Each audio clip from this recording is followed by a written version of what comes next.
Om Swastiastu. Kita lanjut lagi ke bahasan yang kedua. Mengapa Pak D beda jalan nih dengan PDIP dan itu. Nah, kita tahu opsi yang dimiliki oleh Pak Jokowi tidaklah banyak. Yang pertama adalah ketika dia harus bergabung dengan PDIP dengan mendukung Ganjar Pranowo sebagai calon presiden.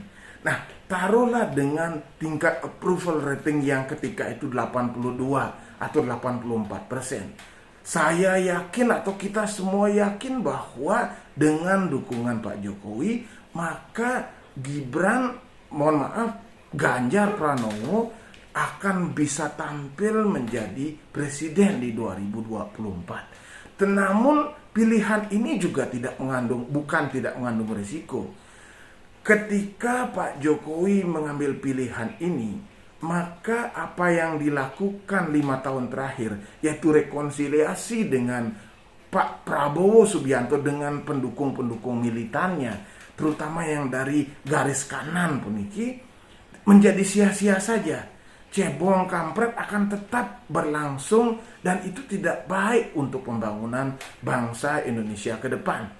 Nah, artinya ketika Pak Jokowi memilih bergabung dengan PDIP dan head to head dengan Prabowo Subianto, maka apa yang dilakukan selama 55 tahun terakhir ini bergabung dengan menggandeng Prabowo Subianto menjadi sia-sia.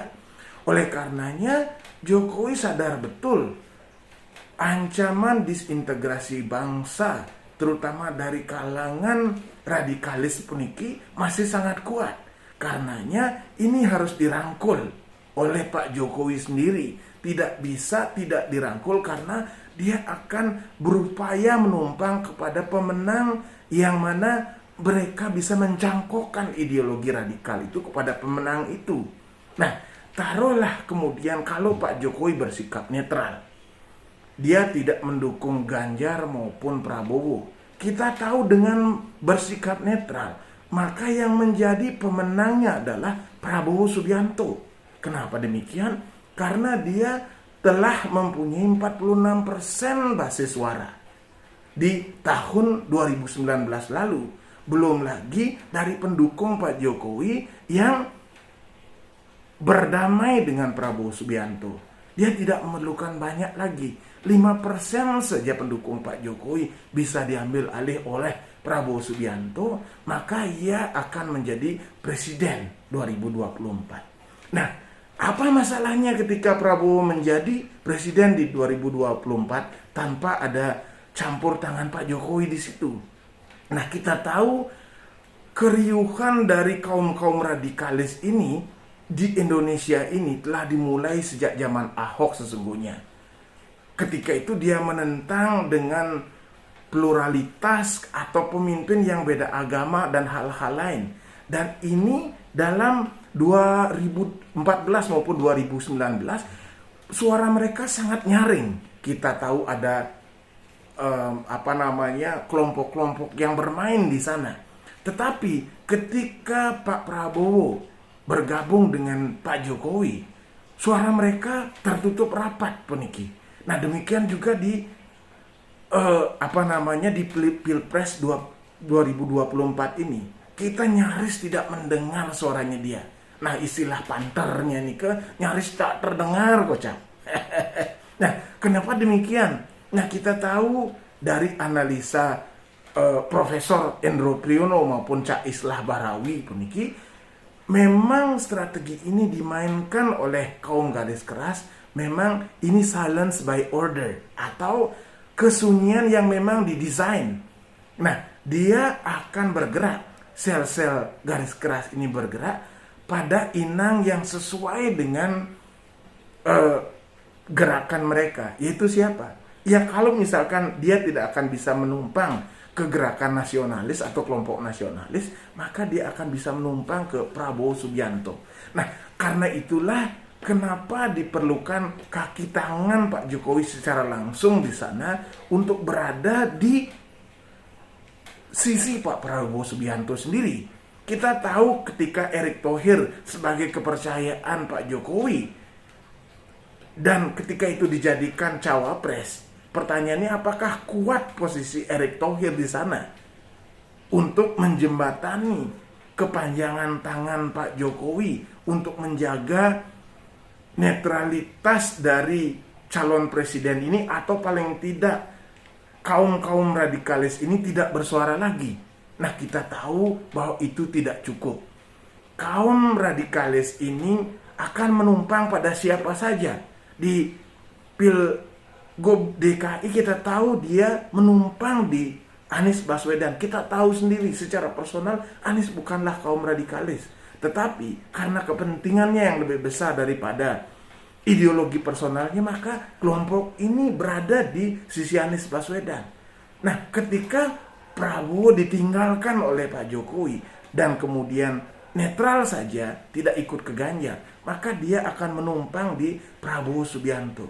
Nah, ini tentu sangat mengkhawatirkan. Belum lagi kaki tangan Orde Baru puniki yang lekat dengan Prabowo Subianto masih ada dan berkeliaran di ketiak dari kelompok-kelompok ini. Oleh karenanya diperlukan campur tangan Pak Jokowi untuk menetralisir paling tidak kelompok-kelompok garis keras ini. Untuk apa? Untuk suksesnya pembangunan Indonesia di tahun 2045. Nah, oleh karenanya sesungguhnya cara yang paling aman yang ditawarkan oleh Pak Jokowi ketika itu adalah menggandengkan antara Prabowo dan Ganjar Pranowo sebagai presiden dan calon wakil presiden. Dengan demikian, pemilihan presiden ini bisa berlangsung satu putaran yang bisa menghemat anggaran negara hingga 17 triliun rupiah kocak. Namun demikian, meskipun ide ini sebenarnya diamini dan diterima secara implisit oleh Puan Maharani, tetapi penolakan dilakukan oleh ibunya. Nah, dalam Rakernas PDIP kita tahu bahwa ide ini ditolak oleh Megawati. Nah, cara Jokowi kemudian untuk ikut mendamaikan dalam tanda petik dan ikut membawa Indonesia di pintu gerbang kemerdekaan di tahun 2045 itu hanya satu, yaitu Pak Jokowi harus punya kaki tangan peniki yang berada langsung di samping kekuasaan. Nah, ketika di PDIP dia tidak mungkin lagi, nah dia menaruh kaki tangannya yaitu Gibran Rakabuming Raka di samping Prabowo Subianto. Ini memang bukan pilihan yang mudah. Ini penuh dengan jalan yang terjal seperti yang kita tahu. Saat ini Pak Jokowi dihujat, dicaci, bahkan difitnah oleh para pendukungnya sendiri. Nah, kita tahu bahwa itu jalan tidak mudah, dan memang di antara ketiga jalan yang Kiblok sampaikan tadi, ini adalah satu-satunya jalan yang masih mungkin, meskipun dengan berbagai catatan lah, di MK lah, atau di segala macam. Nah, tetapi kita tahu akan kita lihat endingnya 5 atau 6 bulan lagi setelah Pilpres ini selesai dan seperti apa Pak Jokowi akan merangkul semua mereka. Kenapa demikian? Karena di paslon 1 Amin, dia telah menaruh Caimin di sana. Kita tahu bahwa dia adalah NU moderat. Nah, kalau NU tentu adalah dalam tanda petik musuh para kaum radikalis yang paling depan puniki. Nah, di paslon 3 maksud Kiblok mempunyai Ganjar Pranowo dan Mahfud MD, yaitu orang kepercayaan Jokowi dua-duanya puniki. Nah, meskipun dengan catatan seperti yang Kiblok sampaikan tadi.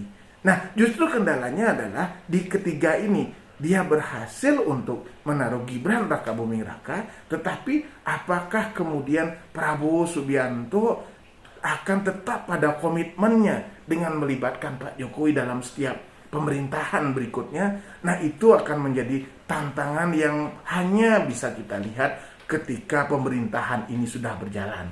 Nah, dalam analisa Kiblok akan terjadi sesuatu di dalam pemerintahan itu pada akhirnya. Tetapi nanti kita akan bicarakan lagi, dan semoga saja Indonesia selamat ke pintu gerbang kemerdekaan. Om Santi Santi Santi Om.